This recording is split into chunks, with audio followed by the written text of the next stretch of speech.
Let's make it a good day. Coming up today, Kelly Ripa is as confused as we all are. So, are they now? About the new season of The Bachelorette. Plus, the reviews are in for the new season of The Crown. We have it all in the hot dish. Then Christmas trees aren't the only plants that can bring holiday cheer. Shayla from the Plant Penthouse is back with some festive ideas. And Ted took a break from The Bachelorette to bring us the 411 on the Miss USA pageant. Here we go. Let's make it a good day. We do it our own way. Let's make it a good day. Oh, no matter what they say. Oh, yeah. And good morning, everybody. We are live from our studios in the Twin Cities. Thank you so much for being here. I'm Jace. And please welcome my sidekick sister from another mister. Give it up for Miss Kendall. Good morning, Kendall. Hi. How you doing? doing? I'm okay, Jason. Well, you're just okay? Mm-hmm. My cheap earrings are giving me a rash. Oh. Well, there's a little bit of blunt honesty for Tuesday morning. Well, I'm just hoping if someone's watching and they notice, they don't think I'm like dying. It's just, It's a cheap earring rash? I think as I've gotten older, I'm allergic to cheap jewelry. Yeah. My mom believes in that. Yeah. Yeah, your mother and I have that in common. Dar. Yeah. It's a good move. Yeah, so is it this year? Just so people can stare at it the whole show. Is that one right there? I took it off earlier after the morning show and I was like, what is all over my neck? It's a rash from my earring. Okay. Well, we'll keep an eye on that. The whole Yeah. Leo, if we can get a lot of close-ups of that throughout the morning, that'd be great. Yeah. None at all would be great. Hey, I want to spend just a few minutes. This is the time where I tell you stories. I want to tell you a story that I don't think, and Jeff will laugh at me, I don't even think Jeff's heard this story before. But it's about a pen pal of mine. And now I know kids these days, you don't have pen pals, and you're looking at me going, Jason, I didn't know you knew how to write. But I had a pen pal that I met in Florida many years ago. You have heard me say that one of the few traditions of my parents' marriage was we would go down to Daytona Beach every summer for vacation. My mom would put me in the back of her 1979 black Trans Am without T-tops, my little skin roasting in the black leather. Well, my dad didn't care. But anyway, he was just too cheap to turn the air conditioning on. But so we'd go to Daytona Beach every year, and my mom always joked that I took after my Grandma Betty. And my Grandma Betty could talk to a fern. I mean, just could talk to a fern. Yeah. And they would always joke that no matter what hotel we would stay at, I would know every kid's name in that pool and every parent by the end of day one. Well, when I was a sophomore in high school, I met a kid around my same age at that trip named Eric Kilgo. And to cut this part of the story short, Eric and I became like inseparable during that trip in 1989-90. And we spent the entire week together, and we were inseparable. And then we went our ways, and we started writing. Because back then, this is before Facebook. I wasn't allowed to make long-distance calls. He lived in Atlanta. I couldn't call him. So we stayed in contact, and I have all those letters. And then the next year, we were supposed to go back to Daytona Beach. His family couldn't go. My mom and my dad offered to go to Atlanta, pick him up on the way, and have him go with us on our trip. So I saw Eric the next year, and then I flew to Atlanta my freshman year of college. And then after that, life has a way of just separating people. Well, in 06, 07, Facebook was along, and Eric and I reconnected on Facebook, and we've been connected ever since. I mean, we always talk to each other. I bring this up because in the last few weeks, there's just a lot of things, stressful. People are just bickering at each other. And yesterday, I saw a post from Eric. Eric lost his mom. And I'm looking through the pictures that he posted, and in one of those pictures is a picture of our vacation. Because I loved his mom. I met her a few times, and she was just a glorious Southern woman. And as I'm looking at that, I'm feeling so many things. I'm feeling bad for my friend Eric, but I'm also feeling just a lot of gratitude today. Friendships like that are extremely rare, and there's so many things to complain about nowadays. But I just wanted to take a moment of gratitude that I'm a lucky guy that I have a pen pal. Who has that? I have a pen pal who's turned into a lifelong friend that I've had since 1990. 1990, Kendall. And I was looking at those pictures, and they were magical. It was like Bette Midler and Beaches. I was looking at me with my little, I was a little fat little kid, and there's pictures of me getting out of the pool with Eric, and I'm sitting here like, hi. But if you look at the pictures, I'm looking at myself, and I had moments of rough times in my childhood, but I looked at those pictures, and you couldn't find two happier kids. You couldn't find two happier kids. We both found a lifelong friend, so I just want to say, he sometimes watches our show from Atlanta. And if he is watching today, Eric, I just want to say I love you very much, and I wish you nothing but the best, and you're one of the best blessings of my life. So thank you very much. Let's get started, everybody. Time for the hot dish. Here we go. Yeah, she's a great lady, great Southern lady. Lived by the Coca-Cola factory. I remember going to visit them. Well, let's get going. First up in the dish, we're getting closer to the end of the road on Dancing with the Semi-Stars. And it was another, Kendall, get ready. Hold on to your wigs and keys. It was another shocking elimination last night. But before we tell you who got sent home, roll, Leo. Right there. Spoiler alert. It was Icons Night as the celebs channeled their best Britney, Madonna, Tupac, all for a chance at the semifinals. Now, our editor, Rob, has put together a little montage of the highlights. Let's look.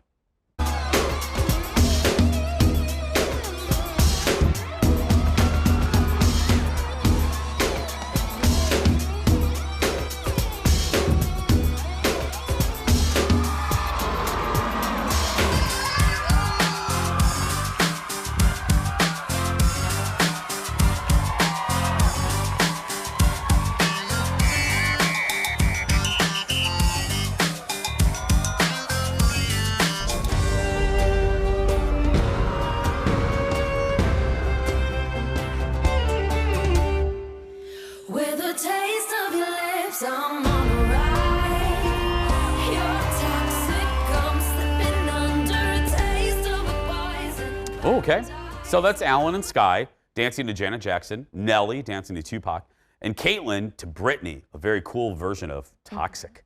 She scored a 30 out of 30 for that. All of them survived the week, moving into the semifinals. You see that spin on the floor? With Sky? Mm-hmm. Yeah. When we're allowed to touch each other again, we should do that here on the set. I'll spin you. Sure, I'll do that. Yeah, just spin me. Perfect. Throw me to the floor, just spin me around. I'll do it. Right there, right here on the logo, right here on the Jason logo. We'll do that when we're allowed to get within 80 feet of each other. Yeah. Well, when it came to the elimination, figure skater Johnny Weir found himself back in the bottom two. Joining him was Backstreet Boys' A.J. McLean. The first two judges split on who should go home, but Carrie-Ann Anaba made the deciding vote, sending A.J. home. Oh. Why you gotta hate, Carrie-Ann? Why you gotta hate on the boy banders? It's time, though. It is time. It is time. And you know, last week we talked about Carrie-Ann, how she had she'd been overly cruel, apparently, some people thought, to Caitlyn Bristow. I guess on this episode, she gave her a standing ovation. So now maybe I hope she... I didn't mean to interrupt you there. I hope she didn't do that to appease the trolls. You know? I don't think so. I think it looked like the dance was really good. Oh, so okay. I think that was her way of being like, see, I knew you could do this.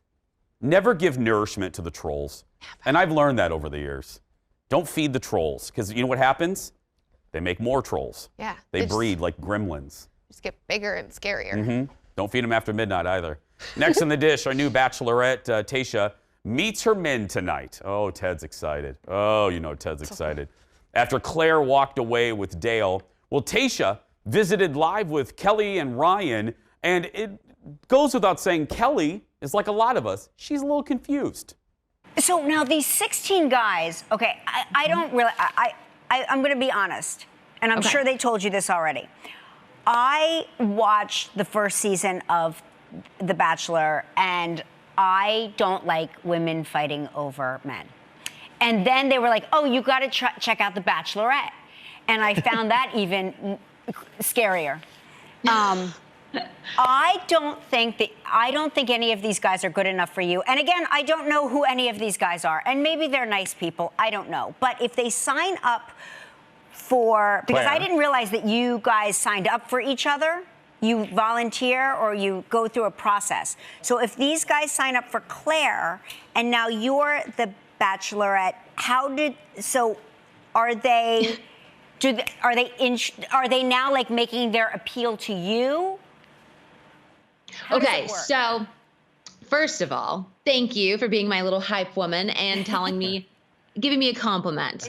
But I will say, these men are Okay, was it a compliment? But anyway, Tayshia will have 16 guys to choose from.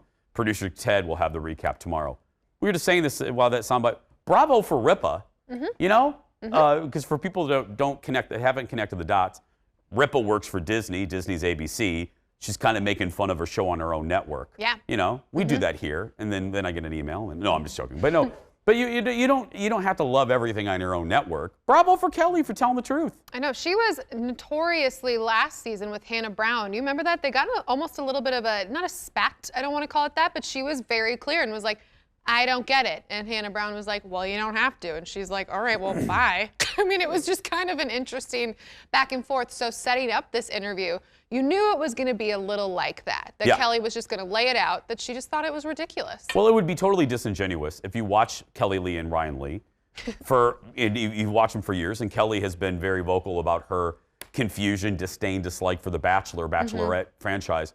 For all of a sudden her to be like, oh, well, so nice to have you. Wonderful. People watch shows like this and that because they want the host to be genuine about their feelings, whether they disagree or agree with them or not. Because I'm sure there's a lot of people that watch Kelly and Ryan that are part of Bachelor Nation. Oh, for sure. Kelly got a lot of heat last year when it came out very, very clearly that she was not interested in it. People are allowed to not like a show. Right. We cannot like things. Yeah. But I hope you like us enough to stick around right after this. Stay with us, everyone. More show after this. More hot dishes coming out of the oven. Coming up next, we were already excited for the new season of The Crown, but now, after the first reviews have dropped, we want this show now. Then it's easier than you think to add some holiday cheer to your indoor plants. Shayla from the Plant Penthouse is back. And he wears our tiara. Producer Ted has his recap of this year's Miss USA pageant. Get another cup of coffee. We'll be back right after this.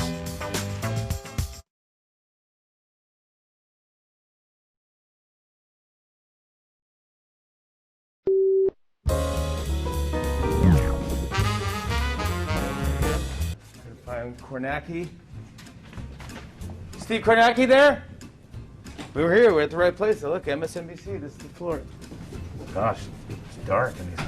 Are these temporary offices? Kornacki. Kornacki. This is like bizarre. Steve Kornacki's office. Hello, can I come in? What's up, dude? How you doing? Wow. Oh my. This is the office? What in the what? God. Welcome to the second floor. Steve Kornacki, the legend, the chart throb himself. Come on out, buddy. Steve, are you still standing? You're doing all right. I'm recharged. I'm feeling okay. You're feeling Yeah, great. You're yeah. awesome. What happens now to you though? Yeah, Are they you put me back frozen? into preservation for about 3.5 years, and then I got you a little something, but because of this is for you. Okay. you go. Look at that. Yeah. Oh. It's a Subway $5 gift card and a bottle of Jack. We love you. This is really kind of you. Yeah. I wish I had some. I mean, be welcome to. I don't want anything There's not to much in do here with that office. I don't know what. Steve Kornacki, everybody, the one and only. The one and only, Mr. Big Board. Fallon making a surprise visit to Kornacki's office at Rockefeller Center. I love Steve. I think it's a bipartisan thing because he plays it down the line, He doesn't give opinions. And I think that's why a lot of folks tune to him. And to know that much about individual counties around the country. Just know that many counties. I know. I barely can list all of them here in Minnesota. You know what I mean? can't list all of Blue them in Earth, Minnesota. Hennepin, Ramsey. He knows all of them, and he knows voting patterns for 08, 12, 16. But I'm never going to post about him again. I've been whining about this on the radio show jokingly. I posted a picture of him on Saturday of Kornacki because it said Kornacki can sleep. I lost 100 followers from my Instagram. People thought I was making a political statement. I'm like, Steve Kornacki is not political. Maybe they don't like khaki pants. Tear, I don't know. But I lost 100 people. Very sad. Very sad story. Bye. I know. I don't know. Next in the dish. We'll soon be able to watch the new season of The Crown. Oh, I mean, that makes everything better. Yeah.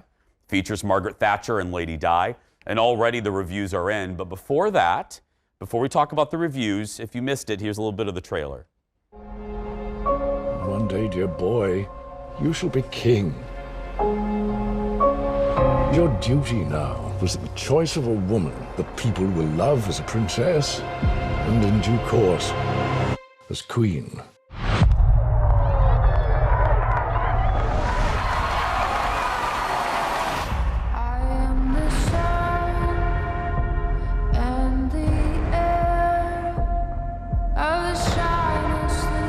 How many times can this family make the same mistake? I am the sun and Paying the consequences each time. of nothing in particular. All I want is to be loved. It's all any of us want from you. That's right. So here's the deal. So you saw the trailer there.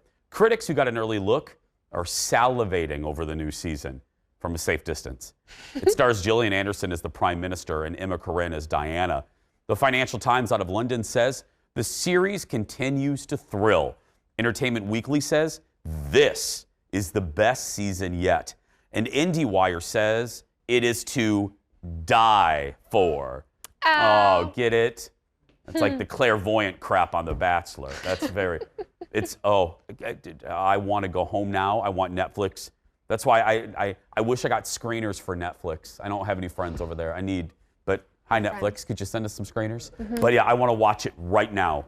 Because those are three very different critics. I went back and looked, like the indie guy, the EW guy, Yeah. he's a little persnickety. Okay. I think that's one. They're if they like it, that's a good sign. Then you're into it. Yeah. I kind of want to see if I can I've seen all of the episodes and all the series, but I want to just binge it all before Saturday. Do you think I could make it What's today? Tuesday? Tuesday? No, you're too busy. You won't do it. But it could That's be a a fun lot. idea. I know. That's a lot. I know. I loved this first two seasons were still my favorite though. Yeah. Season 3. I like season 3. Yeah, I did Maybe too. you can do it. Maybe you can do it. Maybe. I have faith. Just stay home. I mean, come to work, but then, go Stay home and home. do it. Next in the dish, Saturday Night Live's costume department is pretty incredible, sincerely. But they may have even surprised themselves this weekend. Maya Rudolph, who plays Vice President-elect Kamala Harris, wore the same white pantsuit that the VP sported just a couple hours earlier during her victory speech. So how did SNL do it? Well, when she got on stage, they immediately began screen grabbing everything during her speech. Her suit, her jewelry, her shoes. By 9 p.m., their research was done, and then they started looking in their stock. They couldn't find anything because all the stores were closed. 90 minutes and 4 tailors later, mission complete. The suit was actually bought for Cecily Strong a year ago to play Melania Trump, First Lady Melania Trump, but it was never used. And boom, there we have it. I wondered, on Saturday morning when things were happening, I was like, right now I want to be in the SNL meetings because I'm sure they're redoing the cold open. Can you imagine the energy that goes in when there's breaking news on a Saturday morning that they want to get into Saturday night's live broadcast? I can't even imagine. And when you think about 90 minutes and 4 tailors. Yeah. 4. How do 4 people even work on one pantsuit? Well, that's what happens when you have a $4 bazillion budget. Oh, Yes. man. We don't have a tailor. No, we could get one maybe. We have Ted sew our stuff. Maybe. Maybe. I looked at Jeff and he laughed at me, No. so.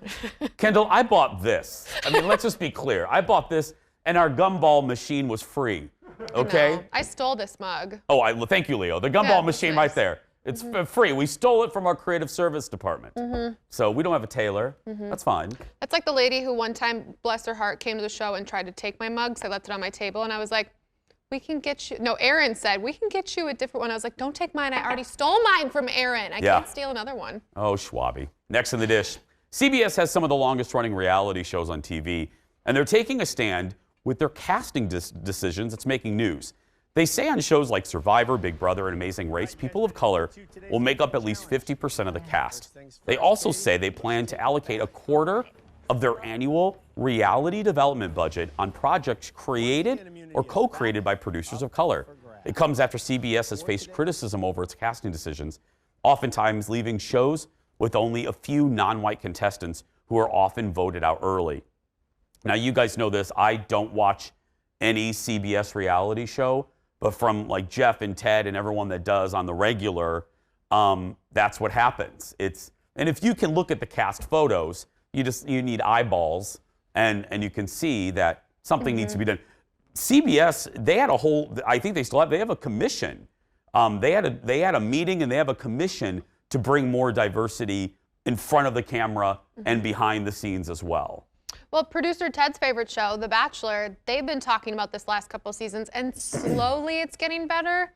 But I mean, they still have a ways to go. Yeah. So if they all start just following each other, hopefully we can right some wrongs. And I got to tell you, I mean, different types of folks and different types of stories can only make these shows more interesting, you know? Right. It's to the benefit of not only different communities, but it's also the benefit of the viewer. Get more interesting folks there. I don't want to see the same story over and over and over again. Vern from Ontario. God bless Vern from Ontario, though, you know? I don't know if there's ever... Do people even name their kids Vern anymore? Has there been a Vern born? If you're watching right now and you have a relative named Vern, like a baby, I want a baby Vern. Because a lot of old names are coming back. I feel like it's mostly with women, like female names, though.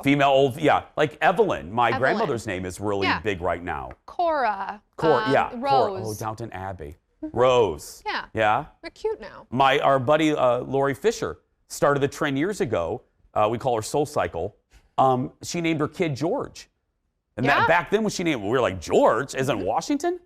Yeah. And yeah. It's like, no. Yeah. Then Prince George came along and it was like, now everybody's named George. Yep. So if you have a Vern in your family, go ahead and write me.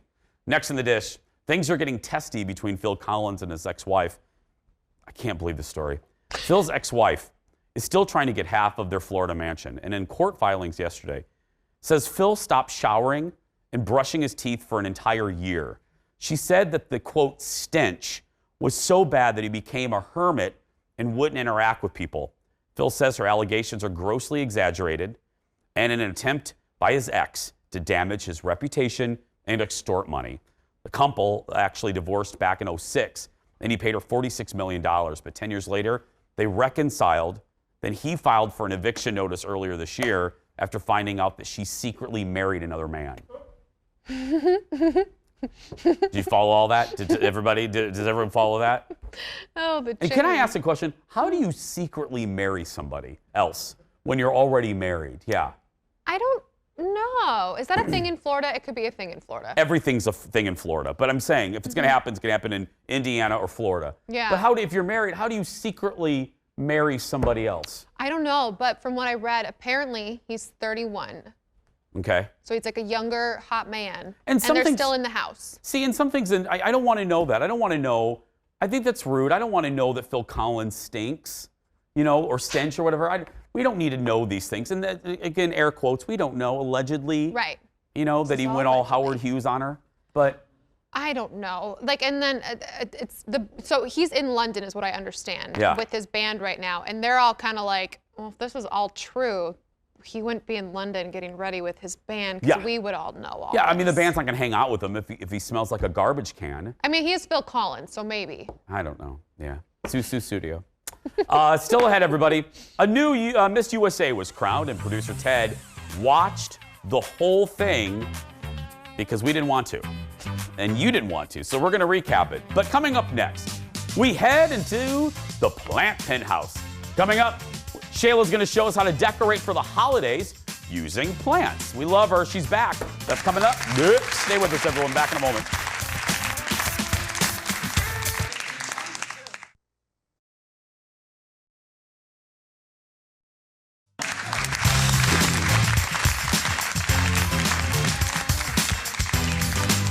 Welcome back, dear friends. Well, yesterday on the show, you saw me put up my Christmas tree ahead of the holiday season. Besides a Christmas tree, though, there are plenty of ways to dress up your home for the holidays. One of those ways, using plants. Joining us to talk about ways to style our plants for Thanksgiving and beyond is one of our favorite guests. We love her from the Plant Penthouse. It's our good friend, Shayla. Hi, Shayla. Hello, Jason. How are you? Good. How are you doing? I am doing well. I'm like, it's the holiday season. I know. I don't know if you just heard me, but we made the decision. I'm like, you know what? It takes so much work to put up these decorations. we're going to put them up now and enjoy them for a solid 2 months. Yes, or more. Yes, totally. Okay, so let's get going. Let me ask you this. What is plant styling? What is that? You know, plant styling for me is just versus using pictures or, any type of normal decor, using plants. That's it? That's all that it is? Yeah, that's all that is. And I love by plant styling being able to incorporate personality. For example, I love the tropics and I really infuse that through plants with my styling. I was going to say, I always, whenever we do these Zoom interviews, I always like to look, and I'm sure people at home do the same thing, look at the surroundings of the guests. You have one of the best backgrounds because your house is so fantastic. Sincerely. Thank you. That means a lot. Well, okay, so there's such thing as a Christmas cactus, right? Yes. And true to the name, it is tropical. It actually rains from southeastern Brazil. And I love this one because while it's a cactus, it actually blooms. And so you can get blooms for up to 8 weeks and it can last up to 100 years. So all of those in this picture right here, that's a Christmas cactus, the one that's blooming on the left? The one on the left is a Christmas cactus, and then the one on the right is an amaryllis bulb. And what I love about that is if you're looking for low maintenance decor when it comes to plants, this one, it's dipped in wax, so it doesn't even need to be watered. You just love it and leave it. Wait a minute. So the thing on the right, that's not a pot, that's wax? It's actually wax. Yeah, so it's the bulb, and then they've dipped it in this wax, and so it preserves the moisture. And so really you just can set it wherever you want, and then it will bloom in probably about 4 to 6 weeks, and it lasts for 4 weeks. But the Christmas cactus too, as far as high maintenance, is that a low to mid maintenance type of plant? Yeah, I would say mid-maintenance in that it likes humidity, and then also it likes bright indirect light. And when I say bright indirect, that's around 6 to 8 hours of light. So it's not one you're going to want to place in a bathroom or where it's not going to get adequate light. Now, I mentioned Christmas trees, but that's not the only type of Christmas tree you can add during the holidays. You have tabletop trees, I heard? Yes, tabletop. So with those, the one on the left is a Norfolk Island pine. And so it is a tropical pine tree. And the other one on the right is a lemon cypress. And what I love about the lemon is it actually, the branches, they smell lemony. So it's a great one to either put in the kitchen, or I have mine on my buffet. And so they're really a great way to spice up things if you don't want to go big. Are those... like if you're a lot of folks watching probably live in an apartment, how much sunlight do those two plants need? Yeah, so these ones for the Norfolk, it is tropical, so it loves the bright light, and even it can go with direct light. And then the lemon, that one is bright indirect. So again, it's around that 6 to 8 hours. If you can get it there, would be great. It'll thrive. And another thing with the lemon pine is that that lemon cypress is, it likes humidity. So that is another one that would be great to keep in the kitchen, because if you forget to water it, it will let you know very quickly and it'll turn brown. Oh, yeah. That would be that would happen to me. I'm not the best at those. Yeah. I'll send you reminders. Thank you. Yeah, I'll set it with Siri. Okay, so if you have plants already there, there's an easy way you can garnish them, right, for the holidays. Yes, and that's exactly what I've done. So with my Fiddle Leaf Felipe, I placed some felt garland around him. And then for my palm trees and others, I've used LED lights. And I love them because they don't overheat, so you don't have to worry about burning your plants, but it's a great way to add a conversation starter. Okay, so I love this because I think people typically, and I'm one of them, thought that the only type of tree you can have is a Christmas tree, but you can make basically any plant festive. You sure can, exactly, and infuse your own personality. It doesn't have to be the typical, red, greens. You can, as you said, with the garland that I use, there's pink, blue. You can really have a lot of fun with it. Okay, I'm looking behind you, and I know we have you for a whole other segment. I maybe should wait to ask, but I do want the answer to whether, because my mother was totally against artificial trees for my entire life. And she's like, when you grow up, I don't ever want you to have an artificial tree.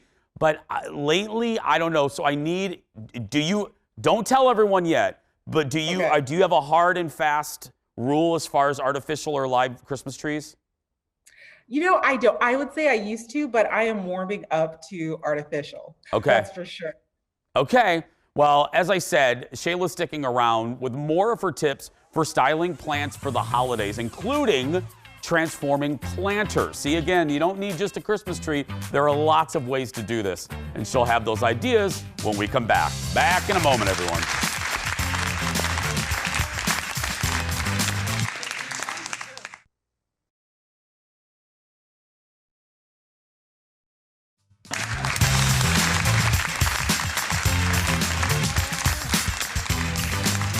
More with our good friend Shayla Owadunny, helping you style your plants for the holiday season. Okay, Shayla, let's talk about decorative planters. What should we look for specifically?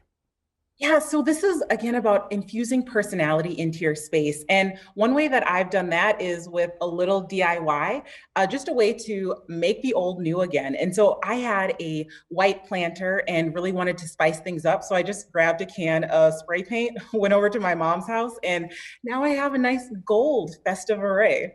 Oh, look at that. Yeah, and then a lot of this stuff is pretty universal. Like that gold, even after the holidays, you can just take the lights off and the gold is still okay for spring. Exactly. And that's a great way to transition and refresh your space without needing to completely transform and start over. And then if you're not doing metallics, you can still do the traditional. We could do the red and green. It just depends on your taste and what the rest of your decor looks like, right? 100%. It's a great way to have fun and really show your personal style. And it's really easy to swap it out in a few hours. You know, you don't have to go break the bank either to accomplish it. Okay, Shayla, I was mentioning this before. There's no taboo. You don't be afraid to use dried plants, faux plants, right? I mean, it's still in fashion in 2020, right? 100%, and it's not going anywhere, that's for sure. And one that I love, I've used magnolia leaves, and really you're able to spice them up by incorporating candles, and I've used pampas, are the kind of dried fluffy branches. You can even go for dried eucalyptus. There's so many options, and so it's really about just having fun with it and embracing the fact that, hey, you'll be able to use it for months to come, or even when the holidays roll around again, you can pull those right back out. Okay, and then you also said too, add them to wreaths, napkins, put them in vases. There's so many uses for them.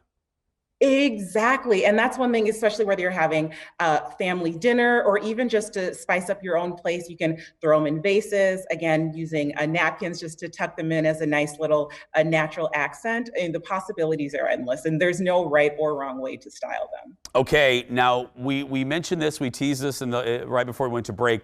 The difference between permanent and real or fake or real trees, or however, I think the term is we're supposed to say like permanent trees. But anyway, where do you come down on the Christmas tree debate? You know, I stick with faux, to be perfectly honest with you. When it comes to the real trees, the sap and the needles and all of the extra, I just feel like it's a little more mess. And I'm sure people are very passionate on the other side as well. But I love being able to reuse. I do too. And Shayla, I mentioned this, I had it on the show yesterday. There are actually a lot of Minnesota companies that make artificial trees have gotten so much better. Do you not agree? They look way more real than they used to, even in the 90s. 100%. And also you can have fun with them if you don't want it to look real. I've seen pinks, blues. I mean, you can go all colors of the rainbow and still have fun. Okay, I see a poinsettia behind you. When do you start going full holiday? When do you usually start decorating? So I start typically about a week before Thanksgiving, although I've seen those Hallmark movie reviews and I'm definitely all in. Yeah, believe me, I know. I usually do exactly a rule, but I was like, we need a reason to smile this year. So yes. I'm going full Hallmark a little earlier this year. So me too. Shayla, thank you so much for your help again. We greatly appreciate it. It's always a joy. Thank you. For more information, go to theplantpenthouse.com or follow Shayla on Instagram. Just search for The Plant Penthouse. Great ideas. And sincerely, out of all of our guests, she has like one of the best backgrounds. All those plants, it's beautiful. I want to live there, but I can't because she lives there. Still ahead, it was the Super Bowl of pageants last night. That's right. Coming up. Oh, Miss USA took over Graceland. And producer Ted watched the whole thing, not because he had to, but because he wanted to. His review when we come back. Back in a moment. Yeah, don't be mistaken. We didn't force them.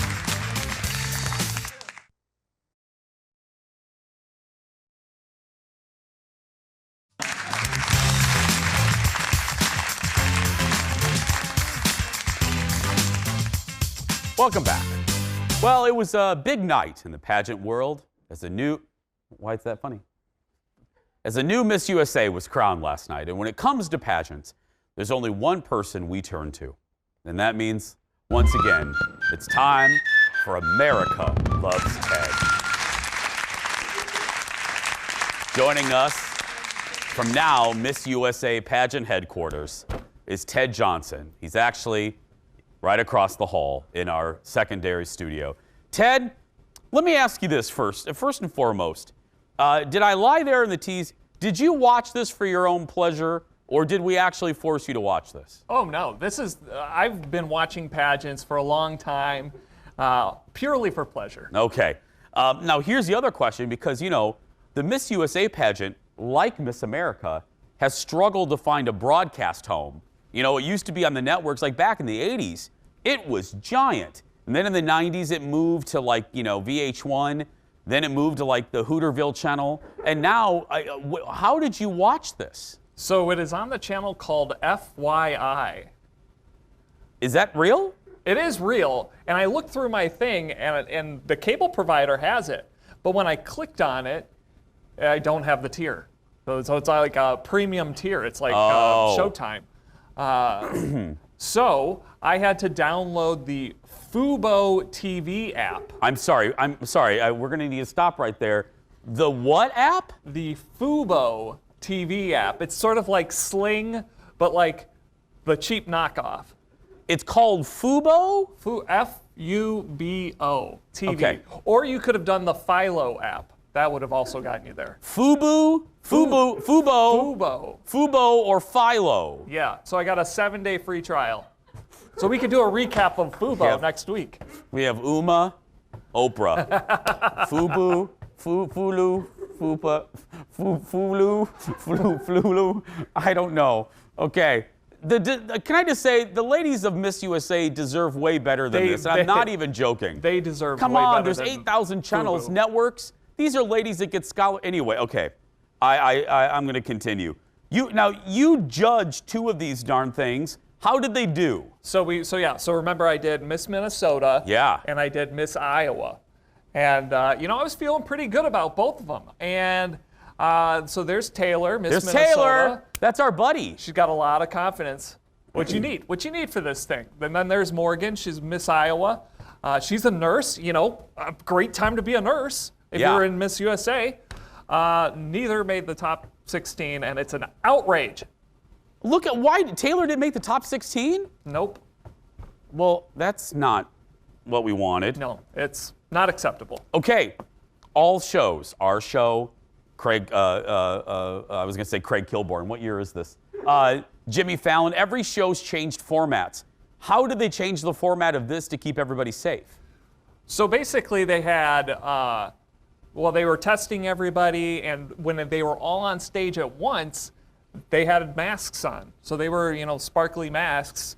And that's about the change that they made for the pandemic. But then at the end, they were separated, so they weren't like holding each other's, hand, Did they still, was there a studio audience? Yes, but we never saw them, so we weren't sure how big or small it was. But the audience was apparently. Okay. So what we're looking at here is one of the Q&As where they grilled them on controversial topics. Some of those, they actually gave them hard questions like gun control, climate change. Oh my goodness. Voter suppression. Oh, those are all things you don't talk about at Thanksgiving. Yeah. Hot button issues, and there weren't any YouTube viral moments. Which is what you want to avoid. Who were your favorites, and who did it come down to, friend? So my favorites going in, I loved Mississippi. You know what? We do have my score sheet. So why don't we put up my score sheet? So this was my score sheet from the night. Oh my goodness! Wait! You really made a spreadsheet, oh yeah. Ted? So I liked Mississippi. I liked Idaho. I liked Oklahoma, New York. But as you could see there, New York got eliminated after Evening Gown, which was an outrage. Okay. But then, yeah, so my top three were Idaho, Mississippi, Oklahoma. I didn't necessarily think Oklahoma gave the best answers. So then you're down to Idaho and Mississippi. Oh my, okay. And then, so here we go to, we'll just show you the final two right now. Right there, there's it the is. final two. Mississippi on the left, Idaho on the right in the blue. Idaho, actually, she's like a doctor and doing all this other stuff. But it goes to Mississippi on the left. Right there. There she is. There's your new Miss USA. Can the director come back to me for just a second? Just come back to my shot for just a second. You just saw Ted's spreadsheet. Will someone please take him out? Can we please get him? Can somebody please go on a date with Ted? I mean, we're getting to the point where I'll pay for the dinner, I'll do it, but can we please get Ted socialed? What is socializing? What is he, a Cocker Spaniel? But seriously, Ted, that spreadsheet scares me a little bit, buddy. I mean, it was just 2 hours of my life.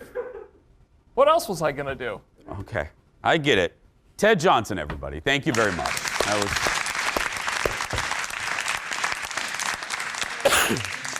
Kendall, is that scary or is that commitment? I can't really. I have no comment. Oh, okay, that's probably a good idea. My dear friends, we're going to take a break. Stay right there. We'll be back right after these words. Get a spreadsheet, everybody. Get a spreadsheet.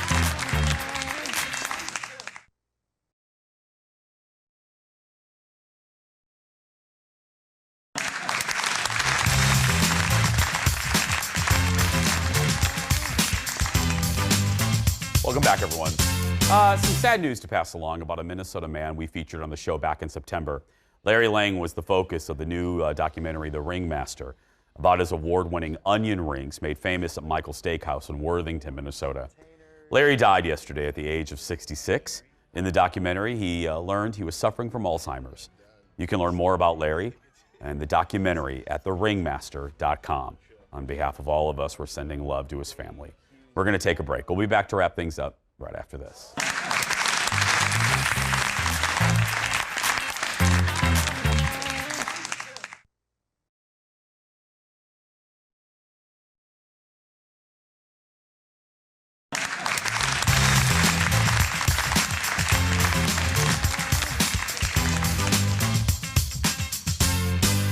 So Kendall's wearing cheap jewelry today, and it's right, Kendall. You said at the top of the show you're wearing cheap earrings. Not Where are we going your with words, this? not mine. You were the one that Yes. said it, and you're basically breaking out in a giant rash on the side of your head.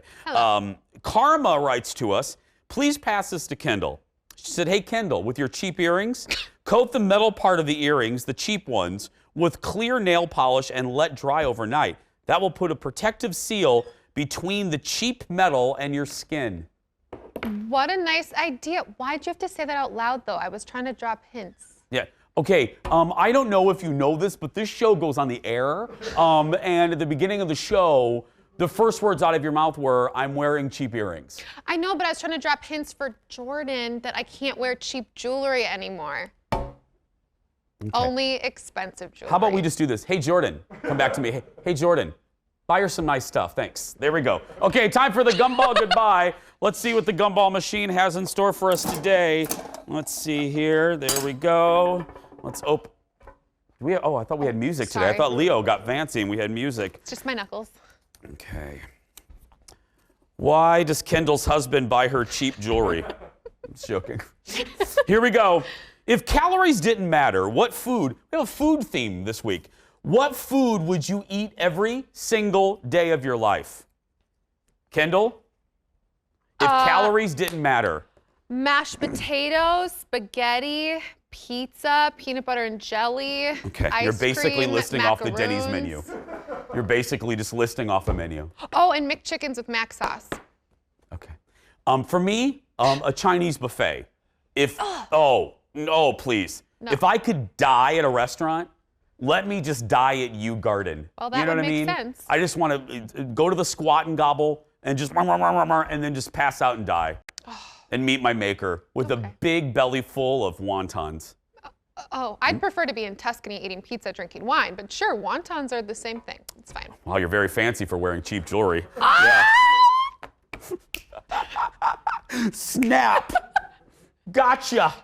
Tomorrow on the Jason Show, ways to, I'm gonna go to Tuscany. I'm gonna go to Tuscany and drink wine with my cheap jewelry. Ways to style your coffee table with the help of HGTV star Heather Fox. Plus, it's book club time. Kendall and her mom share their picks for November. That's tomorrow. That's going to do it for us today. If you're watching and you're a kid that's being bullied, like I just did to Kendall, go out there and be yourself because nobody can tell you you're doing it wrong. Have a great day, everyone.